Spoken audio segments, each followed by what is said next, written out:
Is there an association between Chiari and meningitis? Is there a way to diagnose it besides lumbar puncture?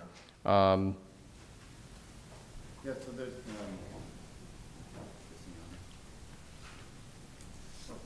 can you hear me now? How about now? Oh, there we go.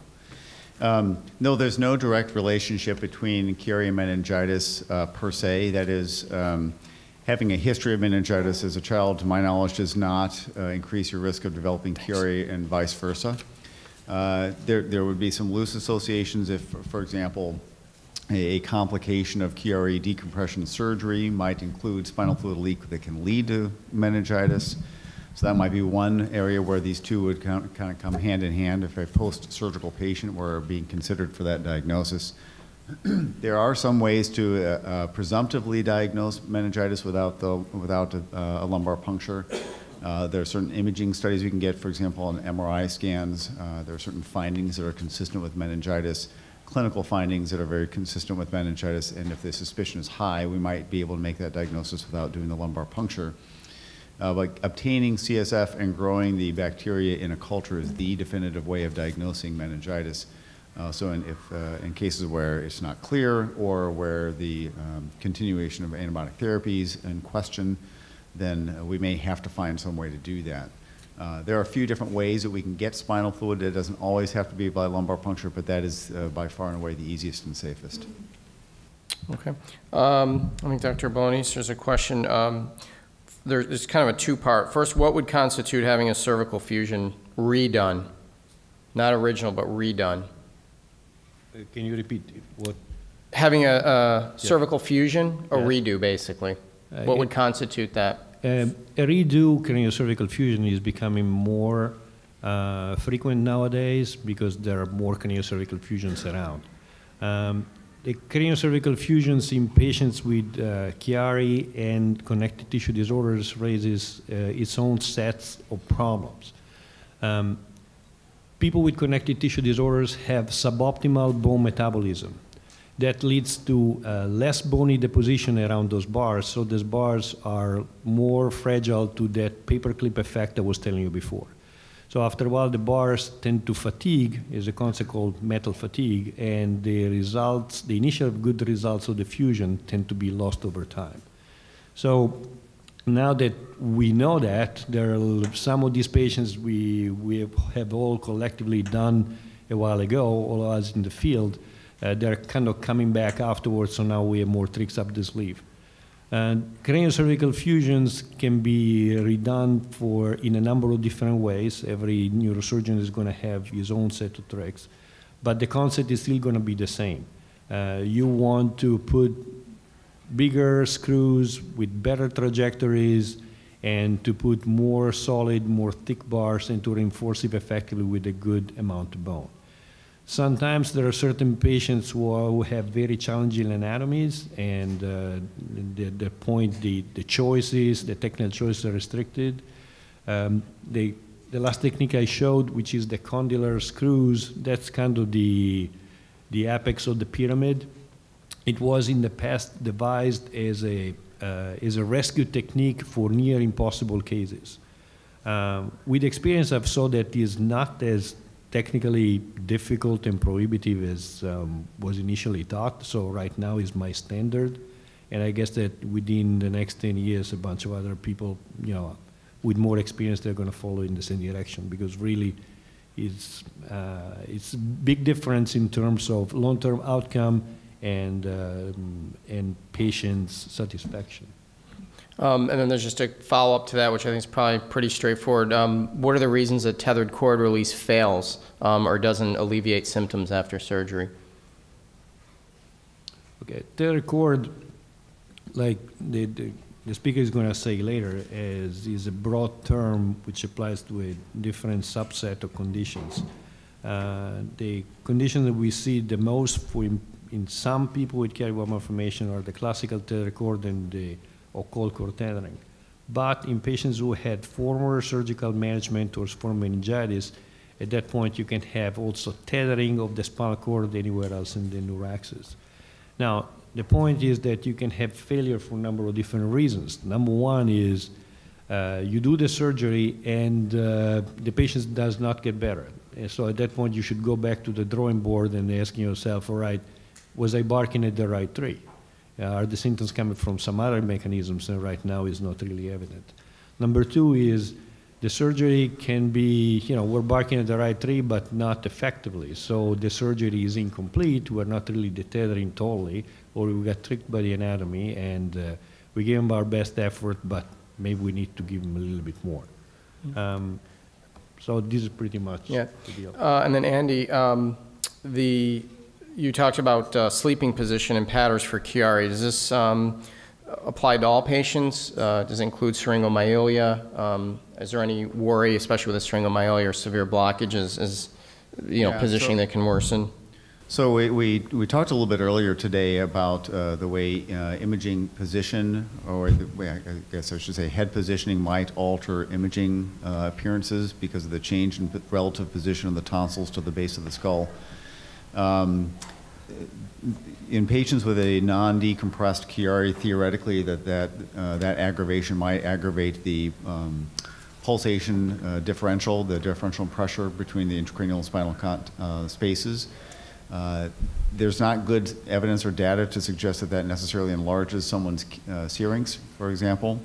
Keep in mind that most of the non-surgical methods that I mentioned during my talk are really geared toward those patients in the gray zone. If we're going to manage things non-surgically, it's usually because there's not a really clear-cut surgical indication. A large syrinx typically would be considered a surgical indication. So I don't necessarily advocate for use of these non-surgical methods that we discussed earlier as the end-all be-all of management for patients with syringomyelia. Excuse me. Having said that, yes, I would argue that patients with syrinx very often in the post-operative period may continue to have some of these mechanical symptoms, in part related to the surgery itself. So sleep position, activity restriction, regular exercise, all of those points become salient in that point. Okay. And some of the questions I'm going to save for the appropriate. There's a couple patients questions specifically about pain, and I'm going to reserve that for Dr. Riccardo Cruciani, who's internationally renowned pain expert, who deals with all of these things and treats these patients, so that we can have kind of a more robust discussion. And some of these are general, so I'm going to answer them and then get the input from all the faculty, actually, that are even sitting out here too in the audience. Do you have to have a Chiari to have a syrinx? No. You can have one without the other. And do you need surgery only if you have a syrinx with Chiari? No. It's dependent, and I think one of the themes you're hearing from all the speakers is you don't treat the picture, you don't treat the x-ray. It's a clinical constellation. It's symptoms along with the whole history, everything has to fit in place. Those are the patients that have the best results. I will say, this is my personal opinion, 9 times out of 10 when there's a quote-unquote failed surgery, it was a failed indication. And it sounds horrible, like, oh, there's some underlying, someone's doing this on purpose or that it's malicious, and it's not. It is a very confusing, it can be the constellation of symptoms with findings, but more times than not when you don't have a great outcome, you pick the wrong procedure for the wrong symptom. And we're going to talk a little bit about that later today. Another question about contrast. Do you need contrast in pediatrics for Chiari? No. Unless you're looking at a cervical syrinx and you want to rule out a tumor. And in my opinion, and I don't know, Esther, what you think, but really anybody with a syrinx that doesn't have a clear-cut reason you should do a contrast study to rule out an underlying tumor. You only have to miss one for that to be a disaster, because obviously a tumor has a very different prognostic indication in natural history.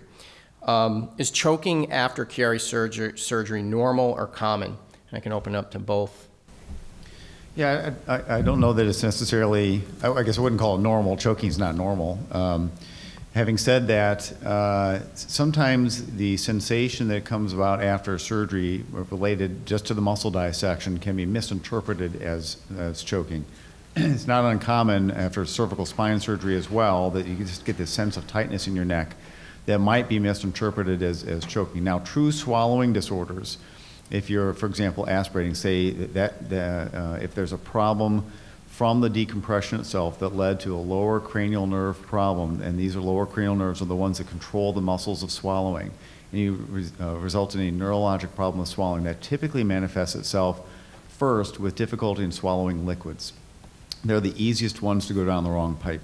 If what you're finding, on the other hand, is that a big piece of meat just feels like it's hard to chew and get down, well, that's really more likely this sense of fullness in your neck.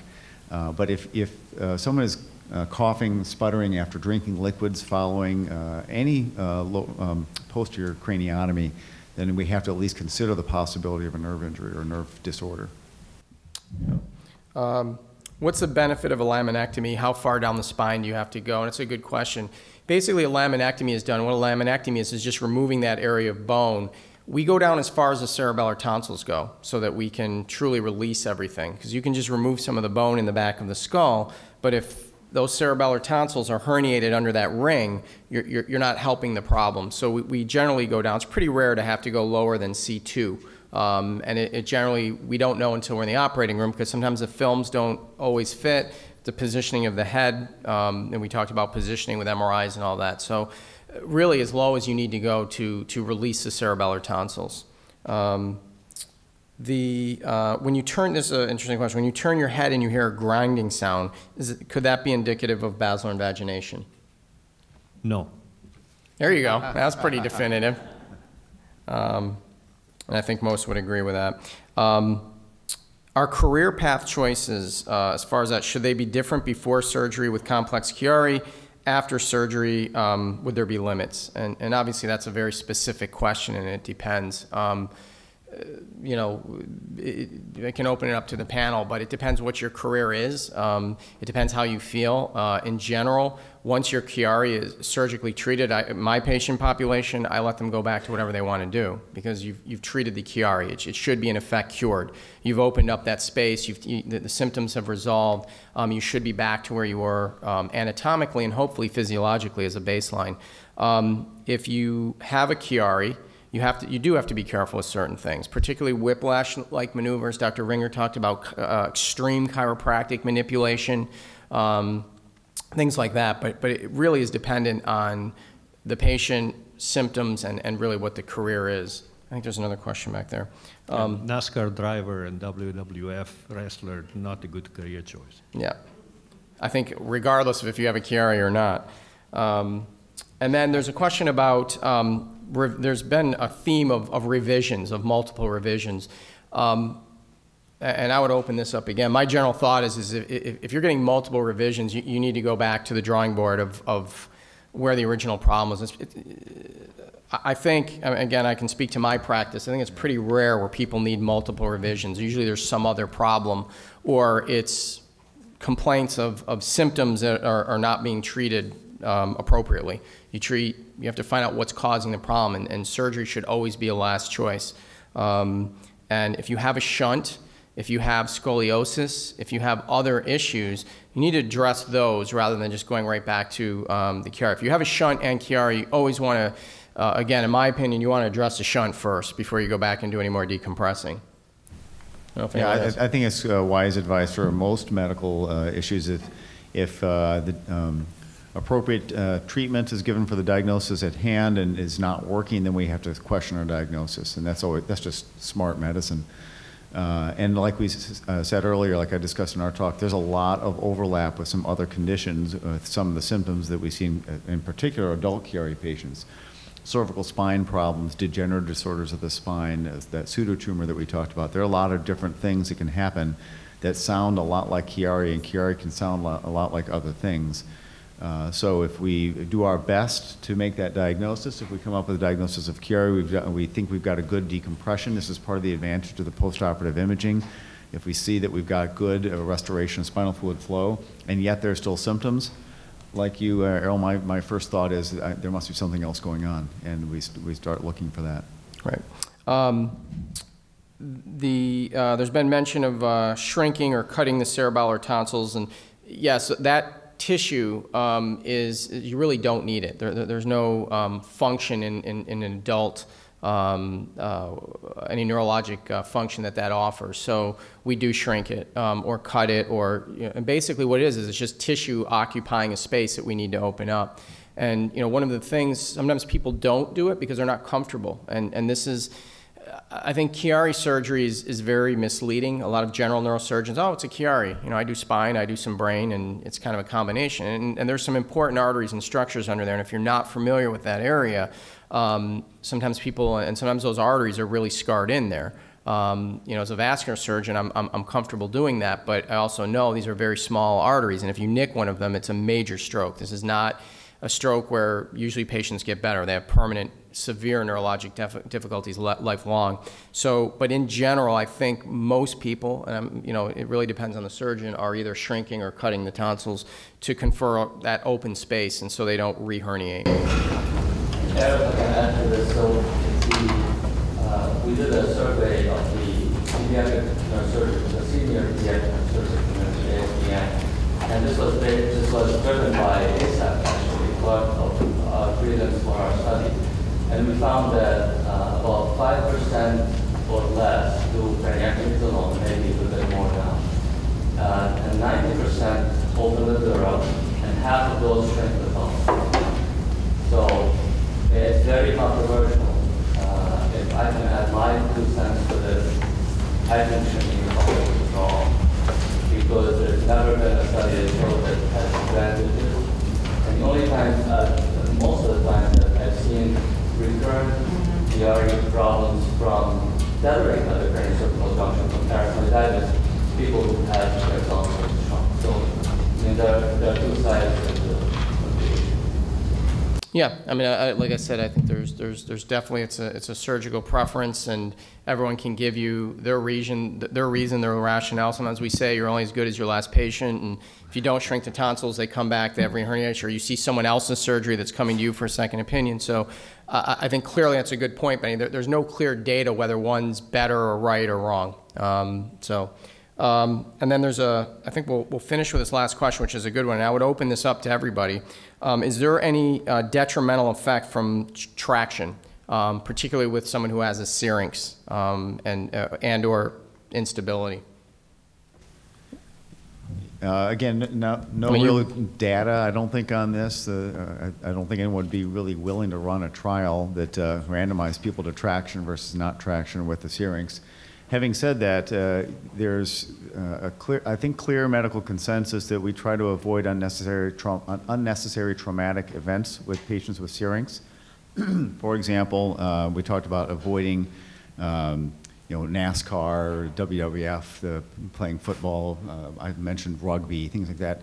And if you follow that logic along the line, the rest of the way, then you would have to argue that any unnecessary trauma to the spine is potentially deleterious for a patient with the syrinx. What we don't want to do is have somebody who's developed this because of any scarring or traction on the cord to develop a hemorrhage into their syrinx, which may aggravate symptoms, may enlarge the syrinx over time. We don't want to do anything else that will disrupt that homeostasis, if you will, that's developed through the development of the syrinx. My biggest reason, however, statistically the most common reason that I recommend avoiding traction is really more to do with the mechanical disruption that occurs in the spine, the aggravation of those mechanical symptoms that many of our adult patients have with a Chiari, even without a syrinx, which isn't necessarily dangerous, it's just really, really uncomfortable. And since that's really what we're trying to improve here is your comfort level, your ability to tolerate activities, I don't find a lot of benefit in that. Yeah, I totally agree. The traction should not be interpreted like a silver bullet that you throw at Chiari and Syringomyelia to make it, to make it go away, to make it better. On the other hand, traction has a diagnostic and therapeutic intrinsic value for a small amount of patients who have complex Chiari. The issue before, you've seen all those anomalies and abnormalities at the craniocervical junction. If the traction reduces the odontoid, which means removes the fist from inside your belly, removes that compression of the tip of the odontoid off the inferior part of the brainstem, at that point you have a double whammy. The first thing, if your symptoms, signs and symptoms improve, your headache, your problem swallowing, your sleep apnea, if they improve with the traction, that means that indeed there is a cause-effect relationship between that picture and the problems you're having every day. On the other hand, for some patients, the traction can have also a therapeutic value while the patient is waiting to get the surgery, because at that point we're talking about surgical patients. But traction should not be used like popping vitamins and say, okay, I'm doing it and I'm happy my Chiari is going to get better, my Syrinx is going to get better. It's just for a defined group of people. So if I understand kind of where you're taking this, it sounds really like you're using Chiari, or I'm sorry, you're using traction to differentiate between the more textbook or straightforward Chiari case and a patient who has basilar invagination or cervical instability. No, you're not doing that, because that is already given by your MRI, your clinical condition.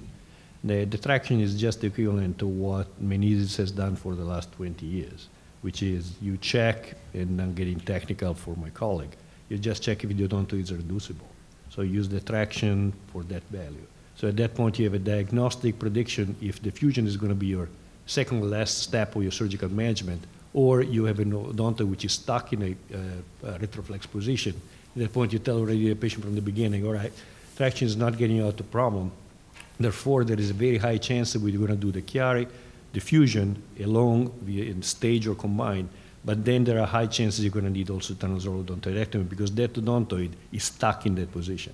So at that point, you use it as the diagnostic value, and also the therapeutic value, you keep the odontoid out of giving more harm to that for, for a certain amount of a day. It also is valued as resetting the joint towards the end of the day. But those are all, again, small amount of people. So there's a question here about instability and causing instability with taking off all this bone, which is a good question, and kind of the order. So basically, what we do first is we remove the bone, and whether or not you open up, and I think there is a little bit of a difference between the pediatric and adult population, but generally open up the dura and see where the cerebellar tonsils are, and for those that shrink or cut, we do that next.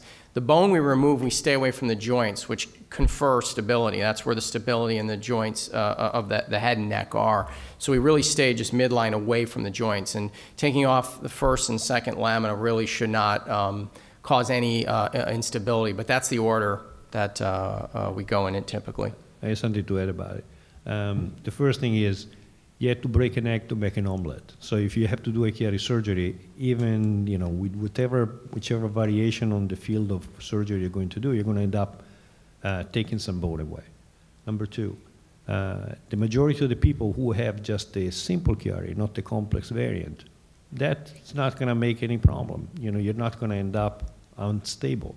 But people with complex Chiari, because of all these problems I showed you before with the anatomy and the physiology, have the equivalent of a wobbly chair. So if you already have a wobbly chair that is barely keeping you around, and as a result of the Chiari surgery, you're cutting one leg short, guess what's going to happen to that chair? After a while, it's going to come more apart, and you're going to find yourself with your butt on the floor. So the bone removal is a necessary evil for the end of the Chiari decompression. In most of the people with Chiari, doesn't cause any problems, but in people who already have an intrinsic instability, and because biomechanically they're faulty from birth because they have a complex Chiari, that can lead to further problems. The issue is that right now the tendency is, thanks to the to the work of Menezes, Mierak, Rockmeyer, etc., Dr. Rickade, we are more aware now about calling a complex Chiari from the get-go. So you can tell the patient, listen, you have this, chances are that Chiari decompression is not going to be your last stop. Or, you know what, you have these two problems to nth degree, we should just start doing the fusion and the Chiari decompression at the same time, so we prevent you to get from getting better and getting worse again in a worse place that you're now. So Chiari is a kind of a complex salad bowl of conditions, and that's why we're all very glad that there are more and more young talent and more experience among the old farts like me who are around, because the more we are around, the more experience we have individually and collectively, the more chances we're going to have to get a better job done. Yeah, and to that point, I think the majority of Chiari malformation patients probably don't have spinal instability. And if your surgeon's telling you that you need both, you need to make sure that they show you where the instability is, how the instability is, and you know, we generally don't, I mean, I think most people don't put instrumentation in just to put it in. It's not a benign thing. There has to be instability up front. All right, so we will break for lunch, and we'll be back at 2 o'clock.